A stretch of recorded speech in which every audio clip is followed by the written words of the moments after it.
Ascending order.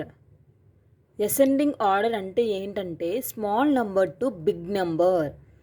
ఏదైనా మనకి కొన్ని నెంబర్స్ అనేవి ఇస్తే ఆ నెంబర్స్ని మనము small to big, small number to big number రాస్తే దానిని అసెండింగ్ ఆర్డర్ అని పిలుస్తాము. తెలుగులో మనము దీనిని ఆరోహణ క్రమం అని పిలుస్తాము. Descending order, big number to small number.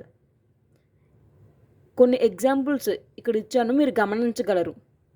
ఏదైనా నెంబర్స్ ఇస్తే మనకి big number to small number రాస్తే దానిని డిసెండింగ్ ఆర్డర్ అని పిలుస్తాము. ఇక్కడ చూడండి 5, 9, 10, 3, 1. Big number to small number. వీటిల్లో బిగ్ నెంబర్ ఏది? 10. సో 10 క్లోజ్ చేసుకోండి. నెక్స్ట్ 5, 9, 3, 1. వీటిలో బిగ్ నెంబరు 9. సో 9 రాయాలి ఇక్కడ. నెక్స్ట్ 9, 10 క్లోజ్ చేసుకోవాలి. ఇలాగా క్లోజ్ చేసుకున్న తర్వాత మిగిలిన నెంబర్స్ ఏంటి? 5, 3, 1. 5, 3, 1లో బిగ్ నెంబరు 5. సో ఈ 3 నెంబర్స్ క్లోజ్ చేసుకోవాలి ఇలాగా. నెక్స్ట్ మిగిలిన 2, 3, 1.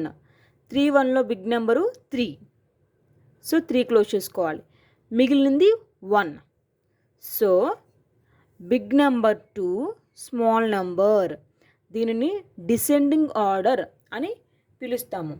డిసెండింగ్ ఆర్డర్ని తెలుగులో అవరోహణ క్రమము అని పిలుస్తాము.